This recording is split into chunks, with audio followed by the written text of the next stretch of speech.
আসসালামু আলাইকুম। প্রথম শ্রেণীর শিক্ষার্থীদের জন্য প্রাথমিক গণিত বইয়ের সংখ্যার ধারণা দিতে আজকে একটি সহজ উপকরণ তৈরি করলাম। প্রত্যেকটি সংখ্যা দেয়া থাকবে, সেই সংখ্যা দেখে দেখে তারা কলম, পেন্সিল অথবা কাঠি দিয়ে সংখ্যাটি দেখাবে। উপকরণগুলো ছিল খুবই সহজ এবং স্থানীয়ভাবে পাওয়া। দুইটি পিভিসি বোর্ড ছিল 4 ইঞ্চি বাই 8 ইঞ্চি মাপের, আর ব্যবহার করেছিলাম আমি 5টি টিস্যু পেপার ব্যবহার করার পর যে ভেতরের হোল্ডারটা থাকে সেটা, আর লেগেছিল আমার 5 কালারের 5টি কাগজ আর কিছু গাম।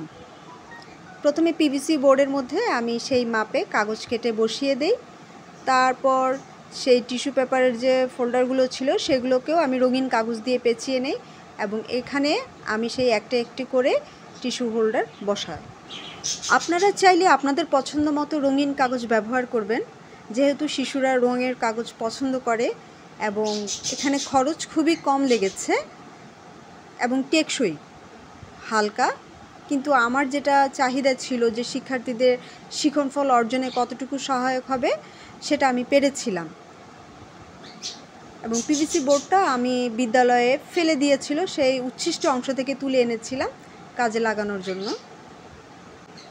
আঠা দিয়ে লাগানোর পর যে কাগজের অংশটুকু বাইরে বেরিয়েছিল সেটুকুকে আমি সাবধানে কেটে নিলাম।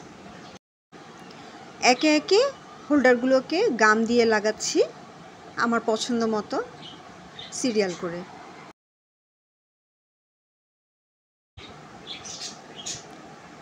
কাজটি করতে আমার খুব বেশি সময় লাগেনি, প্রায় 1 ঘন্টার মধ্যেই কাজটি করতে পেরেছিলাম। 5টি হোল্ডার ব্যবহার করেছিলাম আমি।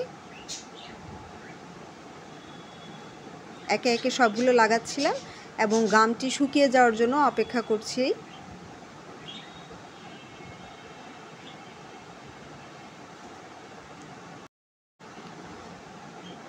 এবার একটা বড় মাপের স্কচ টেপ নিব।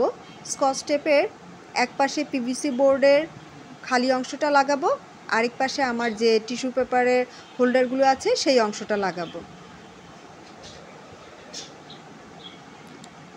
স্কচ টেপটা কেটে নিলাম।